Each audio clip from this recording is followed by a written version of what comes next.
કચ્છમાં પ્રવાસન સહિતના ક્ષેત્રે વિકાસની મોટી વાતો થઈ રહી છે। બીજી તરફ દૂર સુદૂરના ગામડાની વાત દૂર રહી, જિલ્લા મથક ભુજમાં જ્યાં દરરોજ હજારો લોકોની અવરજવર રહે છે, એવા રેલવે સ્ટેશનને જોડતા માર્ગ પર લાંબા સમયથી સતત વહેતી ગટર અને રોડ પર પડેલા મોટા ખાડાના કારણે આ વિસ્તારની હાલત નરકાગારથી પણ બદતર બની ગઈ છે। નગરપાલિકા દ્વારા ગટર સમસ્યા ઉકેલવા માટે હાથ ધરેલા પ્રોજેક્ટને રેલવેની મંજૂરી હજુ સુધી ન મળતા આ પ્રોજેક્ટ અધવચ્ચે અટક્યો હતો।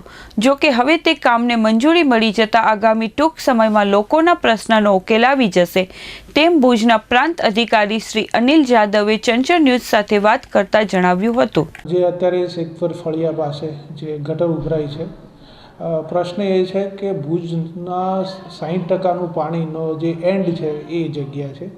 અત્યારે જે આપણે 600 મીટર ડાયામાંથી 4 ગટર લાઈન છે એ ત્યાં રેલવે ક્રોસિંગ આગળથી જાય છે।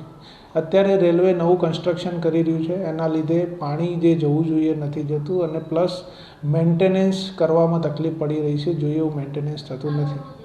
આ પ્રશ્ન આપણને ધ્યાનમાં આવ્યો ત્યારથી આપણે એનો એક ઓલ્ટરનેટિવ રૂટ નક્કી કર્યો હતો અને એ પાઇપલાઇન ગટર લાઇન છે એ રેલવે ક્રોસિંગથી માંડી અને નાગોર ફાટક સુધી આપણે એક નવી બનાવી રહ્યા છીએ, જે આ અઠવાડિયામાં એ કામ પૂર્ણ થઈ જશે। 1 વીકની અંદર કામ પૂર્ણ થયા પછી આ પ્રશ્નનો હંમેશા માટે સોલ્યુશન આવી જશે। બસ એ જ કે 1 વીકનો સમય છે, નવી પાઇપલાઇનમાંથી પાણી સ્ટાર્ટ થઈ જશે।